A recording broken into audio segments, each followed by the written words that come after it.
Assalamualaikum warahmatullahi wabarakatuh. Alhamdulillahi rabbil alamin wassalatu wassalamu ala asyrafil anbiya wal mursalin wa ala alihi wa sahbihi ajma'in. Rabbi shrah li sadri wa yassir li amri wahlul 'uqdatam min lisani yafqahu qawli amma ba'du. Alhamdulillah, hari ini Ustaz ingin berkongsi pelajaran Jinayat Jajah 5. Pelajaran yang pertama, hukuman kisos. Baiklah, kita tengok apa itu hukuman kisos. Hukuman kisos ialah hukuman yang telah ditentukan oleh syarak berdasarkan Al-Quran dan hadis. Rasulullah sallallahu alaihi wasallam dalam bentuk hukuman balas sama dengan kesalahan jinayat yang dilakukan. Baik. Hukuman kisos ni ialah hukuman balas yang mana ditentukan di dalam Al-Quran dan hadis. So, contohnya, bunuh dibalas dengan bunuh, melukakan dibalas dengan melukakan. Apakah tujuan hukuman kisos? Tujuan hukuman kisos ini adalah menjaga dan melindungi hak Allah. Dan seterusnya, hukuman kisos ni adalah kesalahan membunuh dan membinasakan tubuh badan sama ada menghilangkan atau mencederakan mana anggota badan. Contohnya dia menghilangkan anggota badan seseorang. Jadi itu dinamakan kesalahan dalam hukuman kisos. Ataupun dia mencederakan, dia mencederakan anggota badan seseorang, itu pun dikategorikan dalam kesalahan hukuman kisos. Yang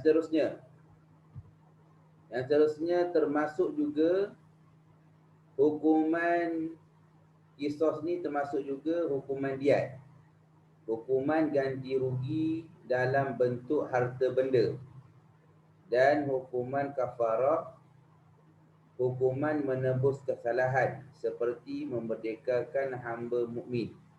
Jadi kisos ni pun, diat ni pun termasuk dalam hukuman kisos juga. Sekiranya orang tu dimaafkan oleh waris, orang yang kena bunuh tu, seorang pembunuh, dia bunuh seseorang, jadi orang yang terkorban tu, dia ahli waris tu memaafkan kesalahan pembunuh.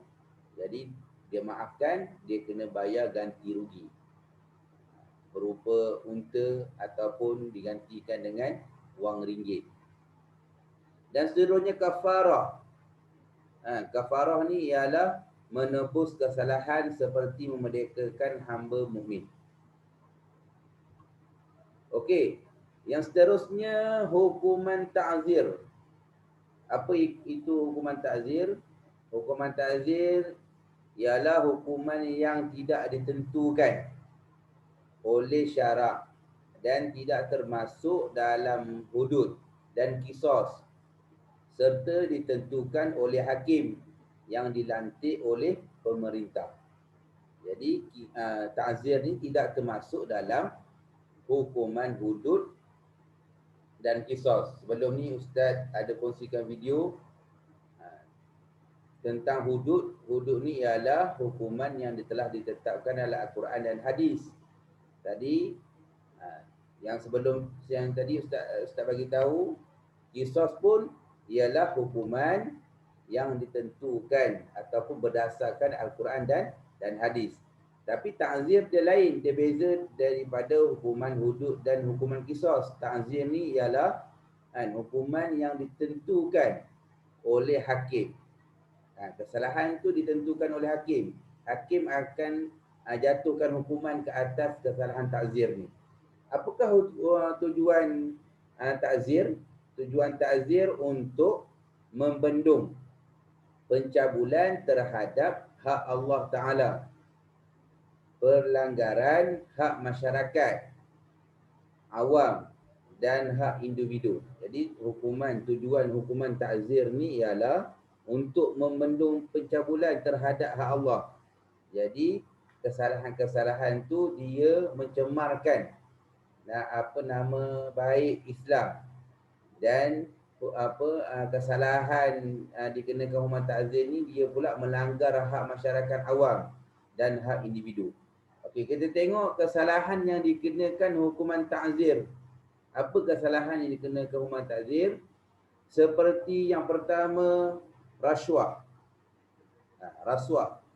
Jadi orang yang memberi rasuah dan orang yang menerima rasuah, ini dipanggil orang yang dikenakan hukuman ta'zir.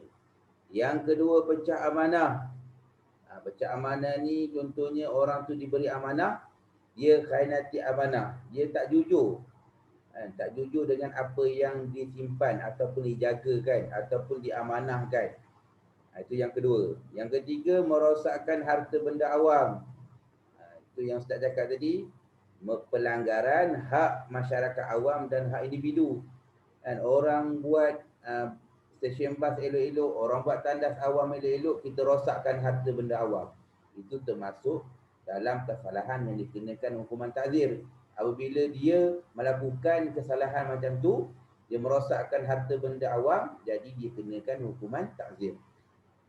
Yang seterusnya, mencela orang lain. Mencela orang lain pun dikenakan hukuman ta'zir juga. Menghidugam. Menghidugam ni ialah perbuatan yang mana seseorang tu ambil gam cair, dia letak dalam plastik, dia lepas tu dia hidu gam tu. Perbuatan ni selalu orang buat macam tu. Menghidu gam pun dikenakan hukuman ta'zir juga. Yang seterusnya, yang terakhir, berdua-duaan dengan bukan mahram. Berdua-duaan dengan bukan mahram. Jadi seorang laki-laki dia berdua-duaan dengan seorang perempuan yang bukan mahram dia halal kahwin. Dia berdua-duaan di tempat yang sunyi, itu pun dikenakan hukuman ta'zir juga. Okey. Cukup untuk video kali ini.